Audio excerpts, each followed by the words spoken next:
વાવથરા જિલ્લાના દિયોદર તાલુકામાં ગ્રામીણ વિસ્તારોમાં દારૂનું ખુલ્લેઆમ વેચાણ થતું હોવાના આક્ષેપો સામે આવતા સમગ્ર વિસ્તારમાં ચકચાર મચી ગઈ છે. ગાંધીના ગુજરાત તરીકે ઓળખાતા રાજ્યમાં દારૂ પર પ્રતિબંધ હોવા છતાં દિયોદરમાં બુટલેગરો બેફામ બની ગયા હોવાનું સ્થાનિકોમાં ચર્ચાઈ રહ્યું છે. સ્થાનિક સૂત્રોના જણાવ્યા અનુસાર દિયોદર તાલુકાના વિવિધ ગામોમાં દારૂનું નેટવર્ક જોરશોરથી ચાલી રહ્યું છે.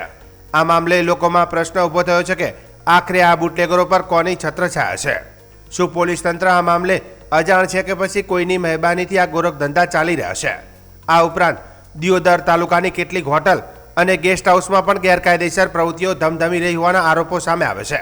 ખાસ કરીને તાજેતરમાં દિયોદર જાડા રોડ પર આવેલી એક ગેસ્ટ હાઉસ પર થયેલા દરોડાએ અનેકો સવાલ ઊભા કર્યા છે. દરોડા પાછળ કોનું દબાણ હતું અને કેમ અચાનક કાર્યવાહી કરવામાં આવી તે અંગે પણ ચર્ચા તેજ બની છે. સ્થાનિક લોકોમાં ચર્ચા છે કે દિયોદર પોલીસની નિષ્ક્રિયતા અને ઢીલાસને કારણે આ પ્રકારનું મોટું નેટવર્ક વિકસ્યું છે.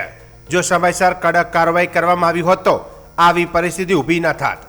હાલમાં સમગ્ર મામલે લોકોમાં રોષ જોવા મળી રહ્યો છે અને જવાબદારો સામે કડક કાર્યવાહી કરવાની માંગ ઉઠી રહી છે. હવે જોવાનું રહ્યું કે પોલીસ તંત્ર આ મામલે કેવા પગલાં ભરે છે અને ગેરકાયદેસર દારૂના વેપાર પર લગામ મૂકે છે કે નહીં.